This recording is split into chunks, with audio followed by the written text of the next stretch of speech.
আসসালামু আলাইকুম। আশা করি সবাই ভালো আছেন। আমি আরমিন হোসেন, একজন ইউএইর প্রবাসী। তো আজকে যে কথাবার্তা যে কথাটা বলতে চাইতেছি আমি, সেটা হলো ড্রাইভিং নিয়ে।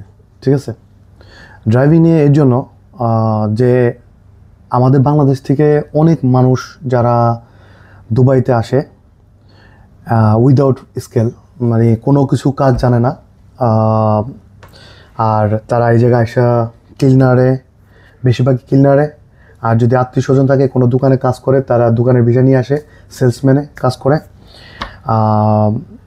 বাট বেশিরভাগই হয় যে পড়ালেখা জানে, মেবি পড়ালেখা করছে, কিন্তু কিন্তু স্কেল বলতে কিছুই নাই, কোনো ধরনের শিক্ষা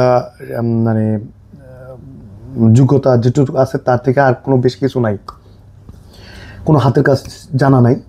তো তাদের জন্য ইউইতে বা বাইরের দেশে কোনো জায়গায় ভালো কিছু হয় না, কারণ তারা ক্লিনারে কাজ করে, রোড ক্লিন করে, যে ক্লিনারে যে কাজগুলো আছে, টয়লেট ক্লিন করে, তো আর প্রচুর টাকা খরচ করে আসে। তো তাদের জন্য আমার অনুরোধ যে ভাই, যদি বাইরের দেশে আসতে চাও তাহলে অবশ্যই তুমি তোমার ইমপ্রুভ করো তোমারে। ঠিক আছে, তোমার ইমপ্রুভ করো, এই যে তুমি কীভাবে ইমপ্রুভ করবা, যে কোনো কাজ শিখো। ঠিক আছে, তুমি এসির কাজ শিখো, তুমি ইলেকট্রিসিটির কাজ শিখো, তোমার ড্রাইভিং শিখো, তুমি যদি কম্পিউটারের ভালো অভিজ্ঞতা থাকে তাহলে কম্পিউটার শিখো। ঠিক আছে, কোনো কিছু শিখো ভাই। ঠিক আছে, না শিখা ইউতে আইসো না, বিদেশে আইসো না। ঠিক আছে, কারণ তুমি আইসা তারপরে কিচ্ছুই ইমপ্রুভ করা পারবা না তোমার লাইফে। ঠিক আছে, 2-4-5 বছর যাবো এমনি এমনি। ঠিক আছে, কারণ তোমার স্যালারি থাকবে অল্প একটু, একটা ক্লিনারের স্যালারি, ঠিক আছে, ভালো কোম্পানি হইলে 1500 টাকা থেকে 1600 টাকা। আর যদি নর্মাল ফালতু কোম্পানি হয় তাহলে তোমার দিব কত, 800 বা 1000 টাকা তোমার স্যালারি। তো ওই টাকা থেকে তুমি খাইবা কি, আর বাসা পাঠাইবা কি, আর তুমি কেমনি কি করবা, আমার মাথায় খেলে না এখন। কারণ হয়েছে বর্তমানে যে এক্সপেন্সিভ হয়েছে জিনিসপত্র, তো অনেক টাফ অ্যাকচুয়ালি লিভিং। ঠিক আছে, তো তুমি নিজের দেশেরও যদি 10,000 টাকা পাও, সেটা 10,000 টাকাও বাংলাদেশে কোনো ভ্যালু নাই এখন। বাজারে গেলে তার কোনো মূল্যই নেই। 10,000 টাকা তুমি 30 ডে ডিভাইড করে কী করবা, তুমি ইলেকট্রিসিটি বিল তোমার যেগুলি আছে এগুলো কী করবা, কেমনি কী করবা। সো যেটাই আমি ঘুরাই পেরেছি, কথা ঘুরে চেয়েছি না, কথা হলো একটাই, যে যদি যারা আমি আজকে একটা ইনফরমেশন নিয়ে আসছি, সেটা হলো ড্রাইভিং লাইসেন্স নিয়ে অ্যাবাউট।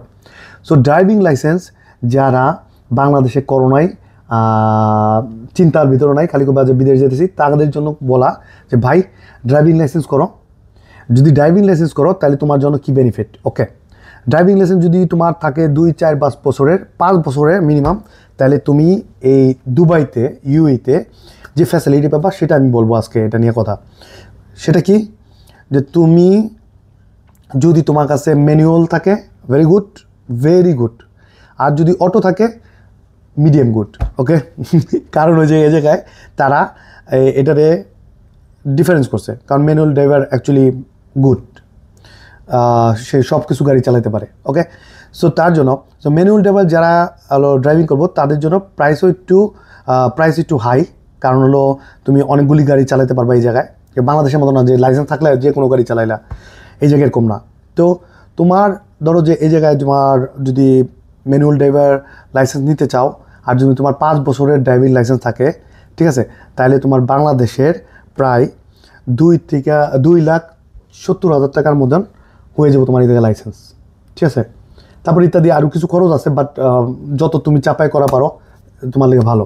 ঠিক আছে, আর যারা ম্যানুয়াল অটো লাইসেন্স তাদের জন্য কি প্রাইসটা কম, তাহলে তাদের কতটুকু প্রাইস কম, তাদের প্রায় 20,000-30,000 টাকার ডিফারেন্স। 20,000 টাকা ধরে রাখেন, 20,000 টাকা ডিফারেন্স তাদের। তো তাদের কিন্তু এই জায়গায় হলো কথা হচ্ছে যে আপনার এই জায়গায় আবার কি, এই জায়গায় ওরা আপনার 3টা করছে। যেমন আপনি যদি রেগুলার ট্রেনিং নিয়েছিল, যখন তখন ট্রেনিং হইব, সেটার জন্য প্রাইস আলাদা। আর যখন হলো নাইট ক্লাস, আপনি ডেতে আপনি জব করেন, আপনি পারতেছেন না, সেটার প্রাইস একটু হাই। ওকে, আর একটা আছে ফিক্স কি, যেমন আপনি এই জায়গায় একটা লাইসেন্স প্রায় হলো 9,000 থেকে 8,000 টাকা, ঠিক আছে? এটা আপনার একটা ফিক্স দিয়ে দিব যে 8,000 টাকা আপনার পে করতে হইব। তো 8,000 দিরহাম পে করলে এটার মধ্যে কি আপনি যতবার ফেল করেন আর যাই করেন আপনার ওটার মধ্যেই।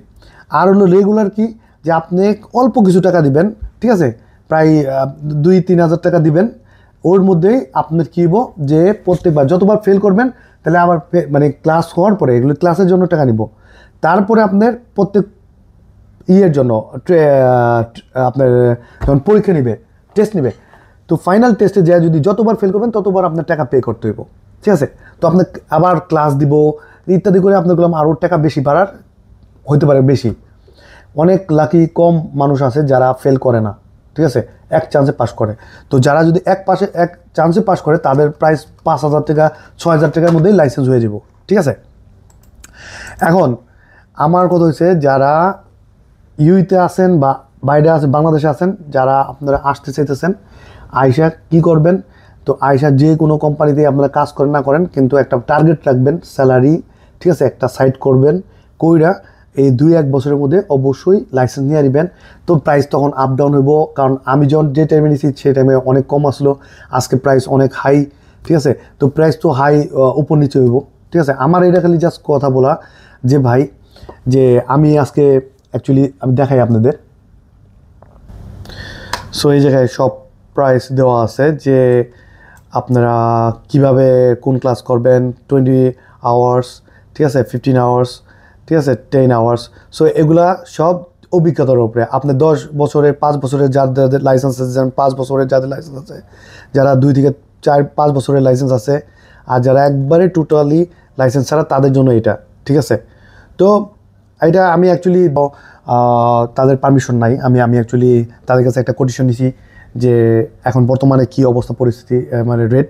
সো আমি এর জন্য কিছু এমন, আর যদি আপনাদের মধ্যে কেউ ইন্টারেস্ট থাকেন, জানতে চান কিছু, তাহলে অবশ্যই আমার সাথে যোগাযোগ করেন, কমেন্ট বক্সে লেখেন বা আমার ইনবক্স করেন, ঠিক আছে? মেসেঞ্জারে আমার মেসেজ পাঠান, আমি অবশ্যই সাজেশন করব কত টাকা কোন জায়গায় লাগবে, ঠিক আছে? এই জায়গায় অনেক ড্রাইভিং স্কুল আছে যেগুলাতে আপনার এক এক জায়গায় এক এক রকম অফার আর প্রাইস। তো কিন্তু ধরে নেন যারা একবারে নতুন 3 লাখ টাকা লাগবেই, আর যারা হলো আপনার মোটামুটি জানেন লাইসেন্স আছে 2 থেকে 5 বছরের, তাগো ভাই লাগবে, ঠিক আছে, 2,50,000 টাকা ধরে রাখেন বাংলাদেশের টাকা। আর যারা 5 বছরের লাইসেন্স তারা ধরে নেন আপনার 2 লাখ টাকার মধ্যে হয়ে যাবে সব কিছু। তো এইভাবে ধাপে ধাপে ধাপ, ওকে? তো স্টেপ বাই স্টেপ অ্যাকচুয়ালি ধাপে ধাপ বললাম। আচ্ছা, হোয়াট এভার। তো আমার কথা হচ্ছে যে আমি আগেও ভিডিও করার সময় মানে আমি বলছি যে আমি এরকম না যে এক ধরনের এক টাইপের ভিডিও করব। আমি যখন আমার যেটা ভাল লাগবে ইনফরমেশন দেওয়ার তো আমি দিব। আর আপনাদের যদি কোনো ইনফরমেশন যদি প্রয়োজন মনে করেন ইউএতে দুবাইয়ের ব্যাপারে, তো অবশ্যই আমার জানাবেন, আমি অবশ্যই জানাবো। যতটুকু আমার অভিজ্ঞতা আছে এই জায়গায় সেগুলো নিয়ে আমি অবশ্যই আপনাদের জানাবো। আমি আপনাদের যেগুলো ইনফরমেশন দরকার সেগুলো আমি অবশ্যই ইনকোয়ারি করে আপনাদের জানাবো। প্রেজেন্ট যেগুলো ইস্যু সেগুলো নিয়েও কথা বলবো, ঠিক আছে? আজকে এই পর্যন্তই। যদি আমার কথা না বুঝে থাকেন বা কিছু, তাহলে আমার অবশ্যই জানাবেন যে আরও যদি গুছায় বলতে হয় বা কি। কিন্তু আমি মনে করি যে এগুলি বিস্তারিত অবশ্যই টাইপ করে লেখা দিলে আরও ভালো মতন বোঝা যায়। কিন্তু আমি এগুলো এই ইনফরমেশনটা দিতে চাইতেছি না, ঠিক আছে? এটা আমি জাস্ট আপনাদের নলেজের জন্য দিলাম, ঠিক আছে? তো এটাই, যারা আসতে চাইছেন তাদের জন্য এটা ভিডিও করাটা অ্যাকচুয়ালি, ঠিক আছে? তো ভালো থাকবেন, সুস্থ থাকবেন, টেক কেয়ার, আল্লাহ হাফেজ।